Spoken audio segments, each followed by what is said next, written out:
Assalamualaikum warahmatullahi wabarakatuh. Halo semua, perkenalkan nama saya Fitri Anita Uljana, mahasiswa aktif semester 1 program studi Manajemen Pendidikan Fakultas Ilmu Pendidikan Universitas Negeri Surabaya.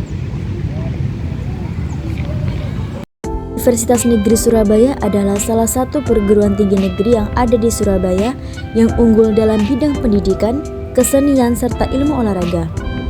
Khususnya yang ada di kampus Lidah Wetan ini terdapat 4 fakultas: Fakultas Kedokteran, Fakultas Ilmu Pendidikan, Fakultas Bahasa dan Seni, dan yang terakhir Fakultas Ilmu Keolahragaan dan Kesehatan.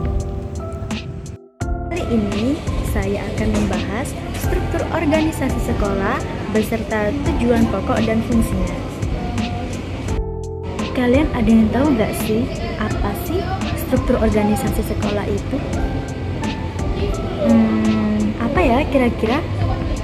Jadi, maksud dari struktur organisasi sekolah yaitu penyusunan penempatan orang-orang dalam suatu sekelompok kerjasama dengan maksud menempatkan hubungan antara orang-orang dengan hak-hak, kewajiban, dan tanggung jawab mereka masing-masing.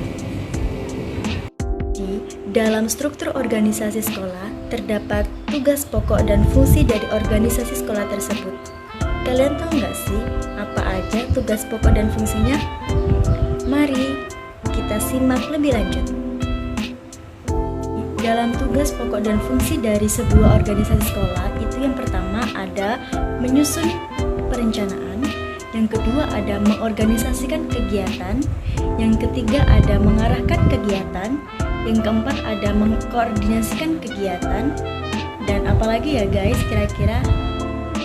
Kemudian yang selanjutnya ada melaksanakan pengawasan, menentukan kebijakan, serta mengadakan rapat untuk mengambil sebuah keputusan, dan yang terakhir, melaksanakan proses belajar dan mengajar bagi peserta didik.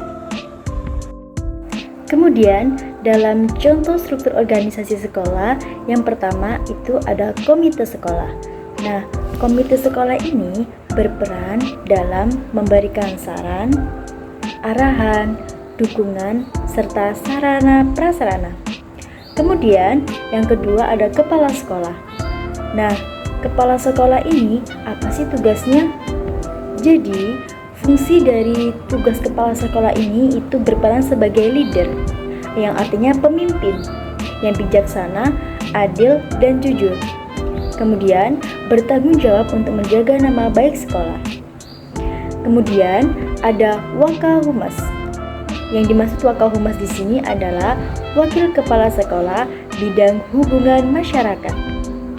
Nah, dari Wakahumas ini, tugas pokok serta fungsi Wakahumas yaitu yang pertama, menyusun anggaran dan program kerja humas, yang kedua, mengurus fasilitas komite dan warga sekolah, dan yang ketiga, penanggung jawab segala kegiatan yang berhubungan dengan promosi sekolah. Kemudian ada Waka Kurikulum. Nah, Waka Kurikulum ini adalah wakil kepala sekolah yang bertugas dalam bidang kurikulum. Dan fungsi dari Waka Kurikulum ini itu yang pertama, bertanggung jawab dalam pengarsipan berbagai dokumen kurikulum sekolah dan kurikulum nasional. Kemudian, merancang kalender pendidikan, kemudian merancang jadwal dan program ujian akhir semester, dan yang terakhir, mengatur tugas mengajar para guru di sekolah tersebut. Kemudian, ada Waka Sarpras, yang artinya wakil kepala sekolah bidang sarana dan prasarana. Nah, Waka Sarpras ini bertugas menjadi inventaris sekolah atau menganalisis kebutuhan sarana prasarana yang ada di sekolah. Nah, jadi dalam struktur organisasi sekolah itu terdapat manfaatnya. Apa aja sih manfaatnya? Yang pertama, manfaatnya itu dengan dibentuknya struktur organisasi sekolah, maka akan terlihat siapa yang memimpin dan siapa yang dipimpin. Dan tentunya semua sudah punya tanggung jawab yang besar untuk melaksanakan apa yang menjadi tugas pokok yang berdasarkan jabatan apa yang dipegang dalam struktur organisasi tersebut. Aduh, bingung nih, enaknya masuk universitas mana ya? Ngapain bingung sih? Sini. Tuh, masuk UNESA, Universitas Negeri Surabaya. Tapi Tapi kalau misalnya aku masuk UNESA, enaknya tuh pilih jurusan apa? Ngapain bingung? Masuk MP tuh. Siapa kita? Manajemen Pendidikan.